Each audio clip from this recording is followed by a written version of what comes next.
the cloud. Yay, perfect. So now I will introduce Katarina and allow them to share with us what they have learned and researched about microlearning. So take it away, Katarina. Okay. Yes, hello everyone. I'm going to be talking about microlearning, or I should say also microlearning. I talked to Hilade actually before my presentation, and she said it would be good to give you an overview of what I've been doing kind of in general with our German 541 course. We've been trying to move that course online, and microlearning is part of it. I'll talk about that too, but I also want to talk about moving or transferring that course online. And let's see.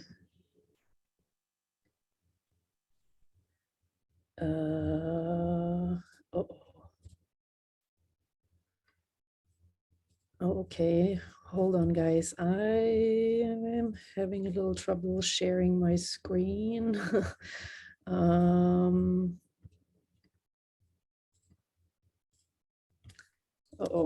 I've made you Katarina co-host. Yes, I've made you co-host, Katarina, to make sure that sharing is enabled. Okay. Perfect. Guys, I think Zoom wants me to quit and reopen. I'm sorry, I'll be right back. Okay, something went wrong here with me in my settings. I'll be right back.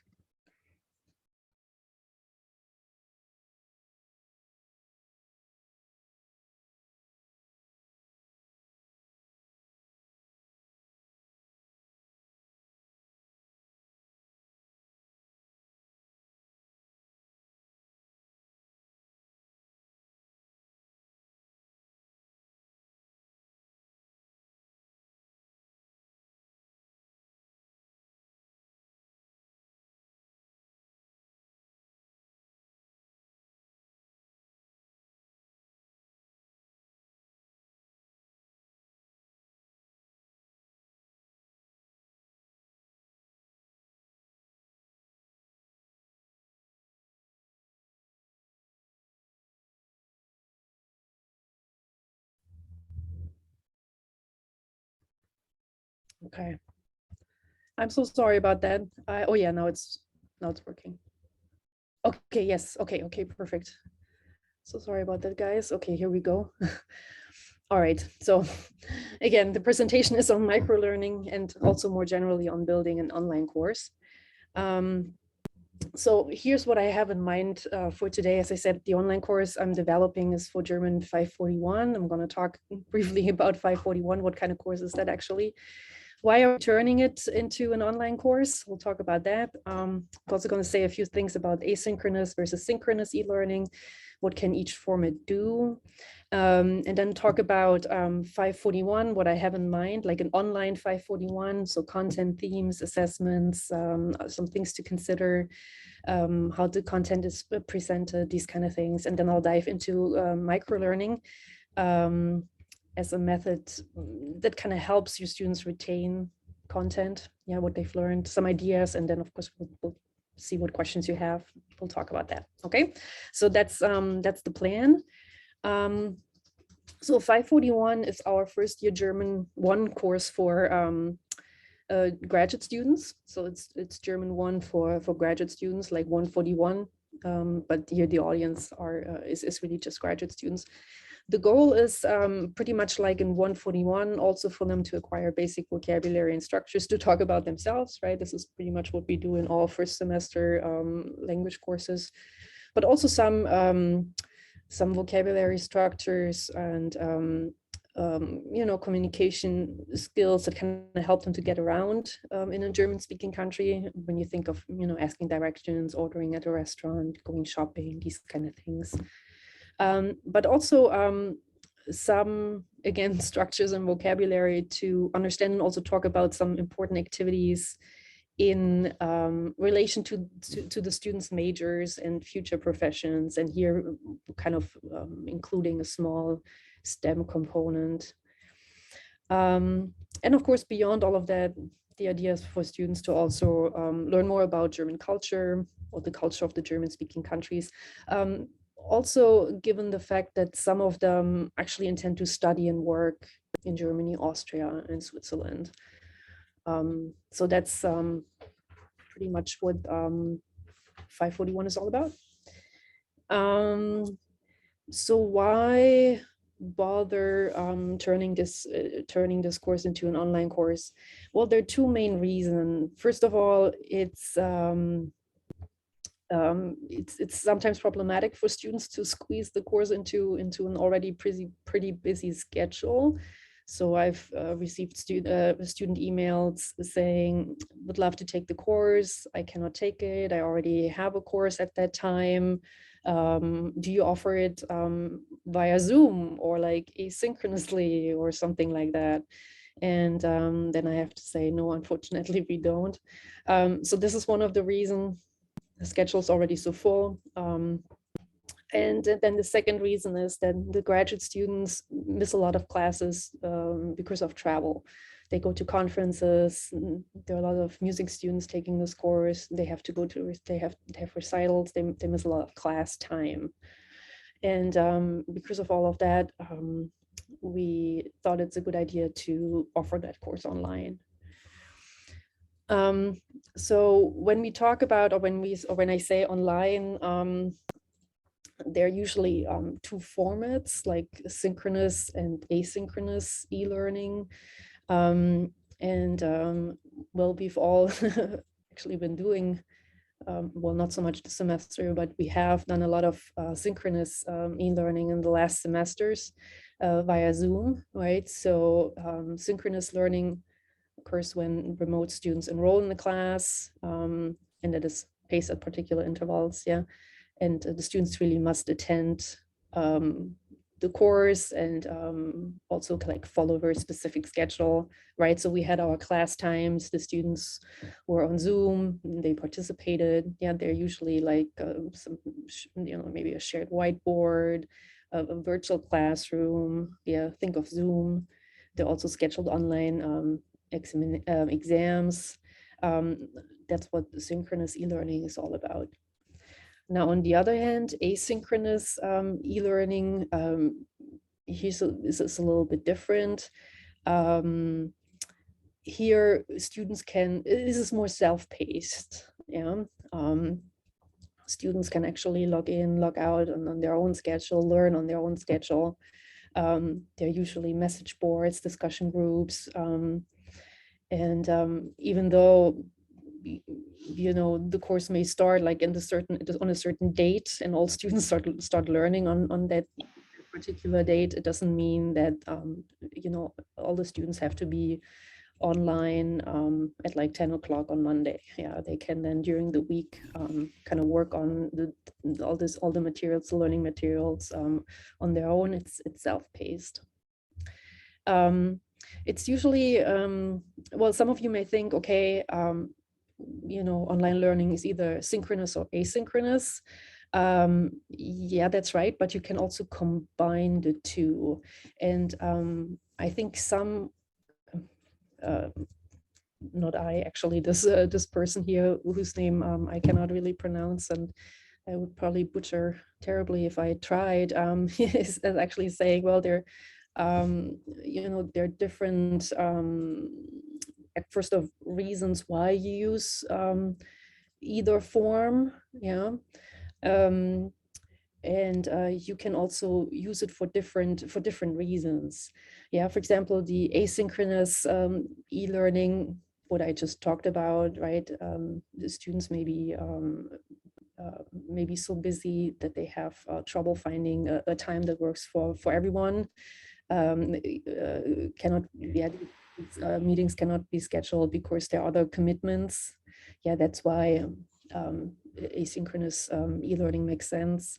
But it also makes sense to actually reflect on more complex issues, yeah, via message board, for example. Yeah, and why would you do that? Because students have more time to reflect, to think about something, and an immediate answer is usually not expected. And how can this be done? As I just said, you can use discussion boards, blogs, emails, these kind of things. Now, synchronous e-learning is a little bit different, right? Think of our Zoom sessions. When would you do that? Maybe to discuss less complex issues, right? Because an answer is expected right away. It's also good for students to get acquainted, like to get to know one another, and also to plan tasks. Yeah, that's good to have like the other one right there, and you can talk to that person. So synchronous e-learning is actually also a good way for students to become more committed and also motivated, because it's very different. It's a very different story, right? Like when you sit, for example, on your computer all by yourself working on some learning content versus actually interacting with others on something, right? So, and work with others on something. So, that really has an effect on probably student commitment and also motivation.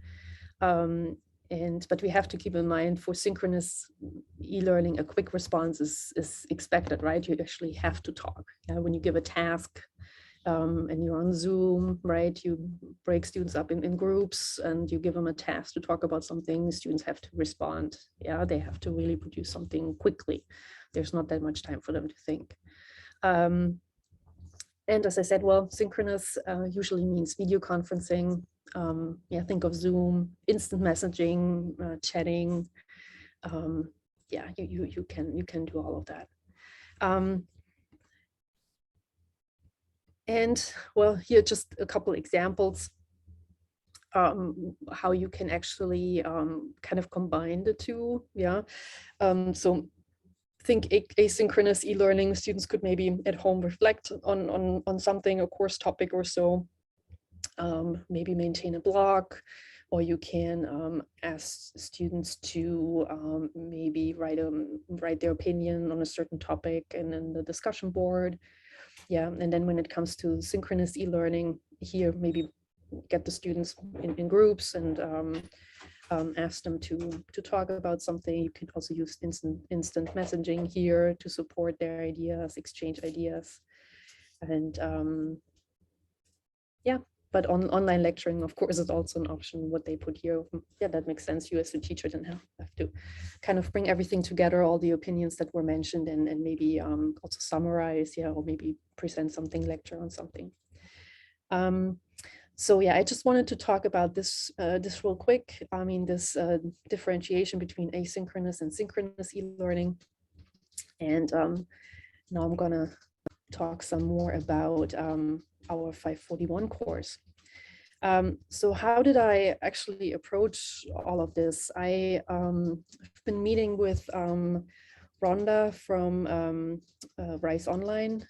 She's been very helpful. So she actually helped me think about the course, how we can structure it, and what we can do. But this is actually what I came up with at the beginning. I created a very long table with all the content that we do in this course. I mean, in the face-to-face course, and that we're gonna keep for the online course. So we have here some interactional competence, some grammar items that are important in first semester German, and some topics that we usually cover.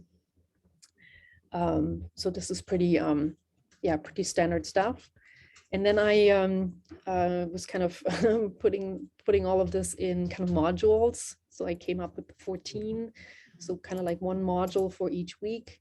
So this is what I came up with. And of course, we'll start with the easy stuff at the beginning, and then it gets more complicated, more complex. At the beginning, talk about saying your name, where you're from, these kind of things. Keep in mind it's German 1, and at the end, in the last week, it's talking about past events. All right, so these are the themes.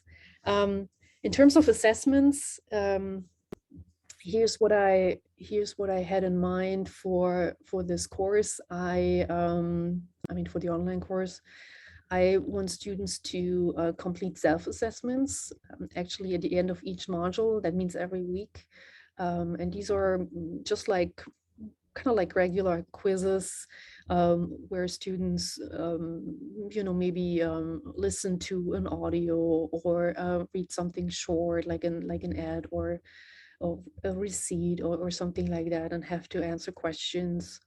Yeah, it's not so much about reproducing or like filling the blanks in that sense, but more like actually using the language in context.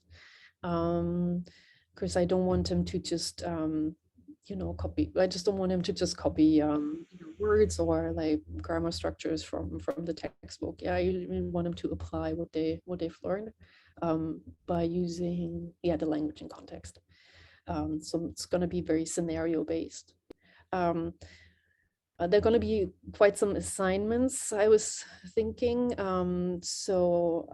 Speaking and writing, but maybe also some discussion boards, especially once they get a little bit, more like towards the end of the course. Because, I mean, right, in German 1, probably any language first semester, they cannot really say as much, right?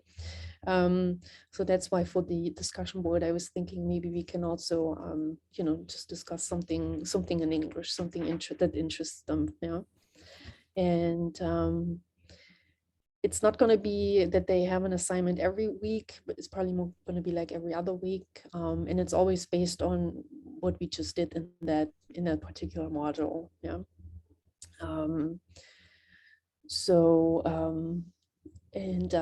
The idea here again is to make this very scenario based as well. Yeah. Just to give you as an example, at the beginning, they of course learn how to say their name and where they're from, how old they are, these kind of things. And one scenario I came up with is, well, you're going to spend the summer in Germany. You're going to be studying there for 4 weeks. You're going to stay with the host family. The host family would like to get to know you better before you actually arrive. Just record yourself, introducing yourself, make a little video, send it to them, by email or instant messenger or something like that, and then introduce yourself, and then they say all the things they can say at this point. So that's what I mean by scenario based. I was also thinking of a final project that's going to be a video project. Again, they introduce themselves in German, and here, of course, they can say a little bit more because it's going to be at the end of the course. They can also talk about past events at this point, and can say like also can also talk about their hobbies and their studies and what they would like to be one day. About like their future profession, things like that. That's going to be during finals week, and there will also be a final exam. Again, here the focus is on the 4 skills, also on cultural awareness, and I want to do this very scenario based as well. Give them a very specific scene scenario, and then they have to respond, and that's going to be due during finals week as well. But this is kind of what I had in mind in terms of assessments. Now you're probably wondering, how do you present all this information? I mean, think of all the grammar structures and vocabulary. How do you introduce all of this, your different topics? So it's gonna be online, an online course. We're gonna use Canvas, and it's gonna be mostly an asynchronous course. So that means in modules on Canvas, I will present students with a number of, first of all, videos of me presenting information, which is more of a deductive approach. And then after I presented a video, there will be exercises for students to complete. I'm not 100% sure as yet how I'm going to do that. I was thinking about doing doing this in hot potatoes. Some of you may have heard of hot potatoes. Um, you can actually create quite some activities with hot potatoes. For example, fill in the blanks and multiple choice questions, but also I think crossword puzzle is also an option there with hot potatoes. And the nice thing with hot potatoes exercises is that students get instant feedback. Yeah, they get, the system will tell them right away what is right, what is wrong, and this is very helpful. But in addition to kind of me, bringing all the information and lecturing in those videos, I would like for students to also kind of figure out some patterns on their own, kind of take a more inductive approach. And but for here, what I'll probably have to do is just, give students a Word file or have them download a Word file, maybe with an audio or video, and then analyze the language or whatever I want them to do, answer some questions to understand that pattern that I want them to understand. And I will probably also have to provide an answer key for them. And yeah, so that's kind of how what I want to do, how I want to structure the individual modules. Other learning materials that will be offered for each module are also vocabulary lists, Quizlets. So those lists, like each vocabulary list will also show up as a Quizlet flashcard set for students to work with. I also want to provide some additional resources like links to websites and videos that provide more information on the respective topics that we're talking about. And every module ends with a self-test, and then, as I said, most modules also include like a short assignment. Yeah, mostly scenario based. But this is kind of like how I would like to structure this. And let's see. There's some more things that I've been talking with Rhonda about. Rhonda from Rice Online Learning. Some things I would like to incorporate as well. For example, information on learning strategies, how to learn a language, how to go about that. I also want to include a synchronous element. Yeah, so what I was talking to you about at the beginning, right? I think it's also motivating to students to actually get together, kind of face to face. Either we'll do it via Zoom or maybe here on campus, we'll just get together here on campus, kind of like do another German table or speaking lab or something like that. Office hours, I'm gonna offer those as well, again via Zoom or face to face, either by appointment or I schedule them ahead of time. I'm not quite sure I'm gonna do that, but I'll definitely, office hours need to be part of that. I also want to survey students regularly on how their learning is going, just to get some feedback. And what I've heard from Rhonda, and actually an idea I like a lot, is to then just, kind of gather the students' questions or like problems, and then based on that, kind of either produce like a video where you kind of explain all of the different problems, or you can just get to like respond to each student's questions individually. That's also an idea. And something that I also want to incorporate in that online course, and I was at first thinking maybe after like every 4 modules or so, after every 4 weeks, I was thinking of reviewing some content. But now I'm thinking I should do that much sooner, right? Maybe actually after maybe every week or so, we'll review some content. And this is where microlearning comes in. And I'm going to talk a little bit about that, okay? What that is all about and how this can be done, okay?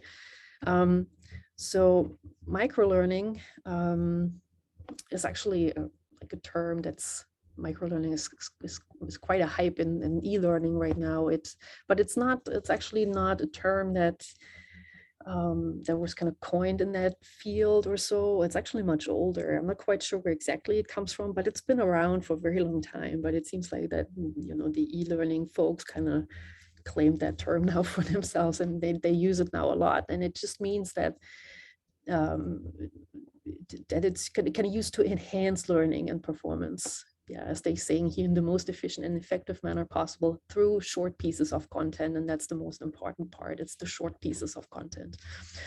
Or here, what this person is saying, microlearning is a skill-based approach to learning that delivers information in again, small, highly focused chunks. Just to give you a little bit more detail, what this is all about. So microlearning means that you present short segments of learning. They're maybe just 5 minutes long, maybe even shorter than that, maybe 2 minutes. Yeah, but they can also be a little bit longer, maybe 10 minutes. Yeah, but usually not that long. Yeah. And the focus is really just on answering a single problem, a question. Yeah, you just cover 1 or 2 learning objectives. And now you're like, okay, but why are we doing this? It's really just the idea to deliver information in short, focused chunks. And you do this because it's easier for the learner to comprehend and to recall. Hand in hand with this probably also goes self-learning. Yeah, so and of course also repetition.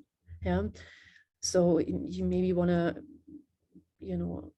kind of do this like, or make sure the students or like allow students, yeah, the self-learning just means the students have to kind of for themselves decide that they want to do this. Okay, so you cannot really force them to do this. I mean, that's also part of the microlearning, right? So they have to kind of for themselves see, okay, we need some repetition here, some review. Let's go about that. Okay, so it's more like self-learning and repetition, and of course the repeated practice is good, right? We all know that spending a few minutes each day learning and recalling content is much better than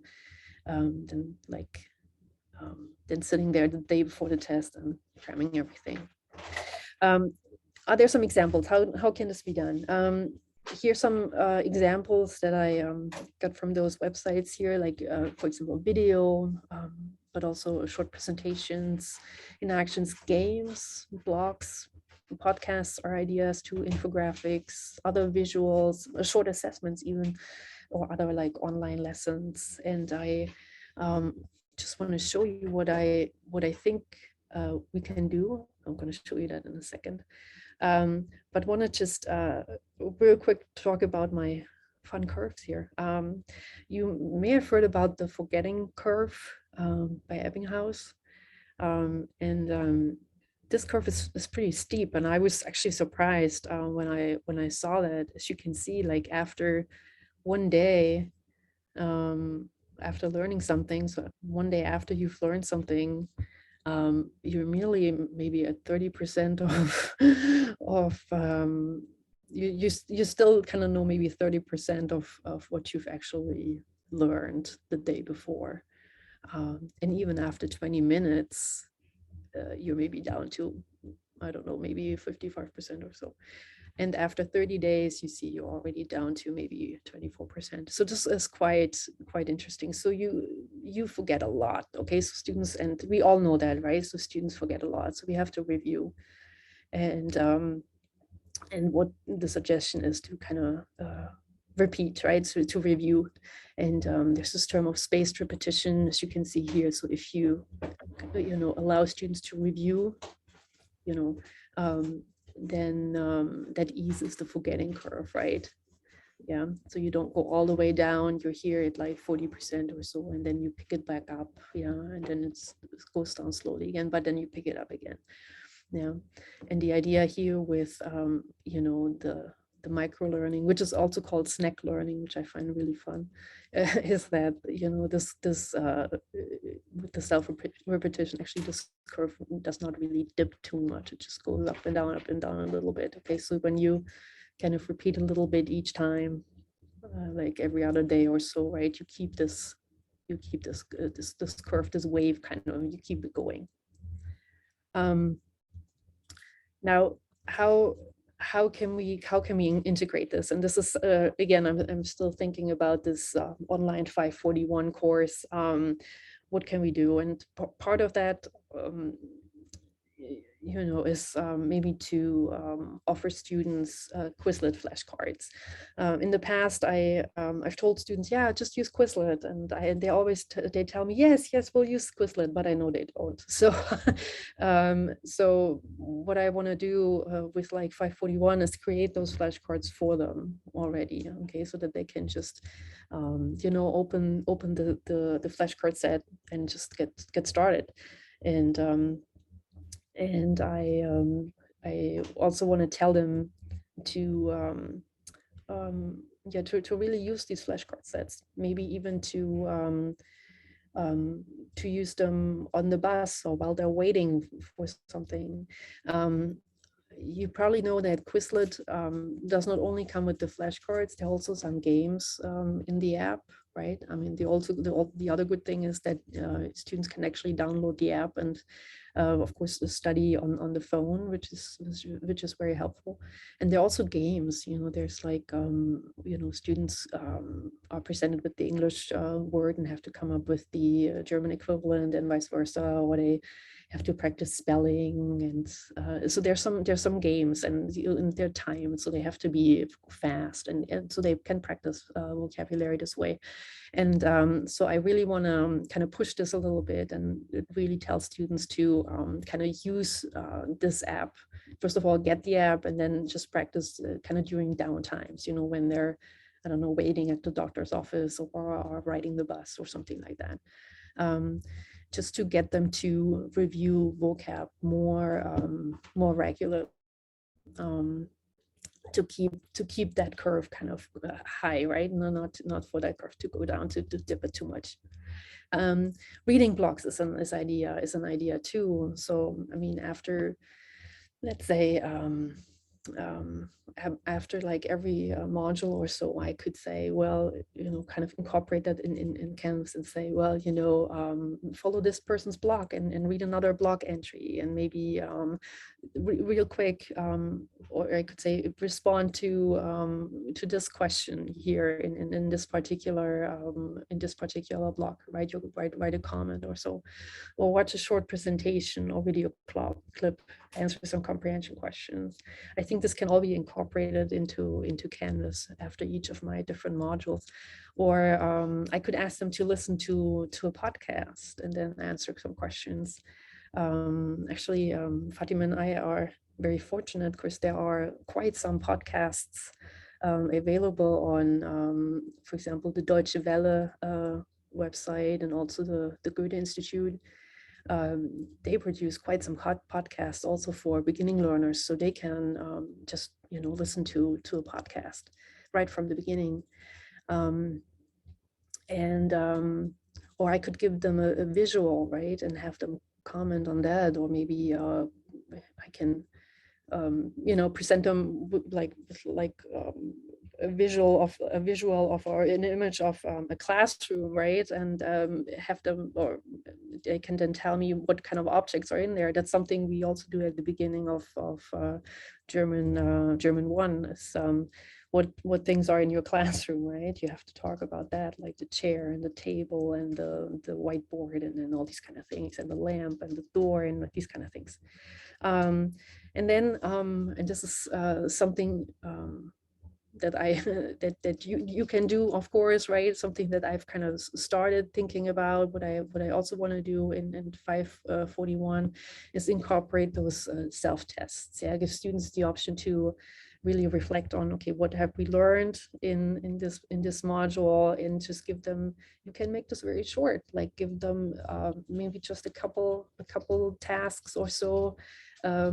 Just respond to this question, or read this receipt. How much did the coffee cost, and what kind of information you find here? So these are just some ideas that I was thinking of for microlearning for this particular 541 course, online 541 course. But I honestly think that even in the face-to-face courses that we teach, that you can incorporate something like that, just to review or have students review as much as possible, because I know, class time is limited. We cannot like spend half our classes reviewing from the other class. So students also have to do a little bit at home.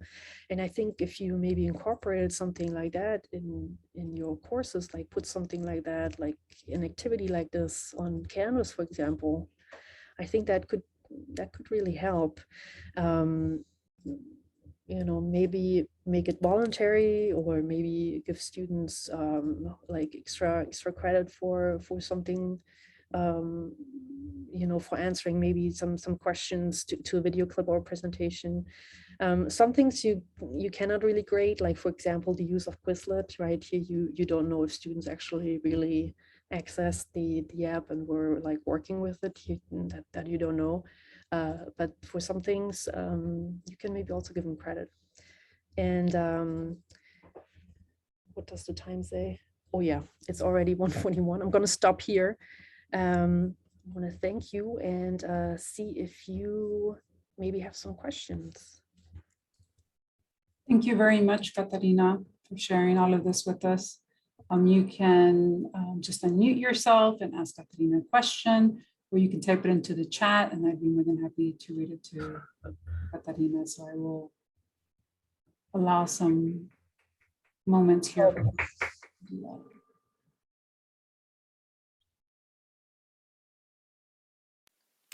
Hey, Katarina, I just wanted to say thank you very much. I'm kind of glad that, you brought up all of the things that you mentioned, because I think one of the hardest aspects has been for my students learning the vocabulary.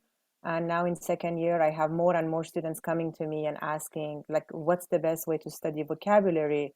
I never thought about making them, flashcards. I always encourage them to see what kind of learner they are and kind of go from there, because I'm not sure like one strategy would work for one if it would work for others. But I really like also the idea of making flashcards. And I was wondering, with the flashcards, especially for the second year, do you suggest making, like, I don't know, writing on the other side the translation in English, or just the explanation of the word in, like, in your case German, in my case maybe French? Like, how would you go with the vocabulary on flashcards? Yeah, I mean, for first and second year, I still use English. Yeah, of course. English. Yeah. But I think maybe for some things, I'm sure you can maybe also just write an explanation in French. Maybe with like fourth semester, maybe 264. Yeah. I think you can try that. I think that would be really cool. Yeah. Yeah.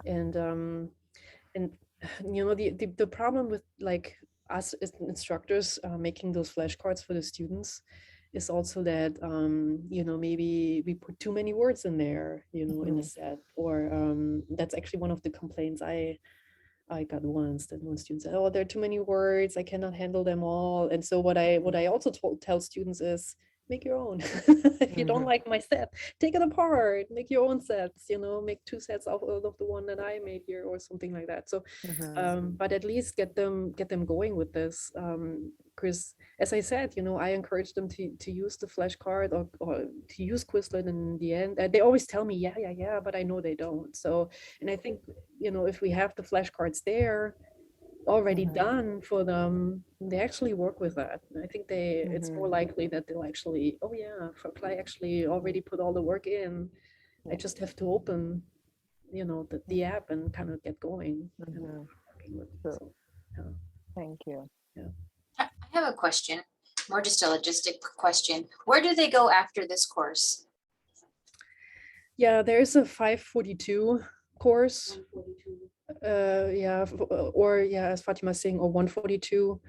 The problem is, like after 541, they don't really continue. I mean, they will maybe have like 1 or 2 who want to continue, and usually we just say, you have to take 142 then. Because I mean, they're not like 541 is not too different from 141. I mean, there are some extra things we added, kind of like, as I was saying, like the small STEM aspect here, and we'll talk a little bit more about like, you know, you wanna live and study in Germany. How can you go about this? These kind of things, or give them at least some resources where to look and so on. We don't really do that in 141 that much. So, but again, like in terms of content, they are not that, you know, in terms of like the grammatical structures and the different themes that we cover, not that vastly like different. So yeah, we just say 142. And what is Fatima saying here? Generally, graduate students only stay with us for one semester. Yeah, they don't really continue, unfortunately. Yeah. So Katarina, have you told, I mean, this course is already open or what? Is when will be? No. It's a face-to-face course right now. So actually this semester I'm teaching it face-to-face, but the idea is then to maybe, I don't know, I probably need the summer still to work on, you know, to work on all my different materials and get everything on Canvas and so, but the idea is then to actually make this course an online course, asynchronous with like the synchronous and component that I was talking about. So when it's online, do you still teach it? Still count one course for you or what? I don't know. We'll have to see how we'll do that, but yeah. But that's the idea. Yeah. And I mean, you know, with an online course, you know, you have of course you have all the information, all the content already there. It's already on Canvas, but still, you know, you have students completing assignments, so you have to grade that, right? Then you have students may have questions, what to do. Then there's this asynchronous component, so you meet with the students too, and you have to kind of keep them motivated, right? So you have to kind of write emails and say, hey, welcome to week 2 of our course, how are things going? And you know, you have to make sure that they really kind of, you know, keep going, because it's different from a face-to-face course, right, where they show up every Monday and Wednesday and Friday, because they're just sitting in front of their computer. So I'm just trying to say, it's not like that you just sit there and the students do all the stuff. You really have to engage with them also, you know, you know, to kind of keep them Office interested hours, and keep them moving. You know what you see what I'm saying? Yeah. So I think this is something that you have to keep in mind with an online course. Yeah.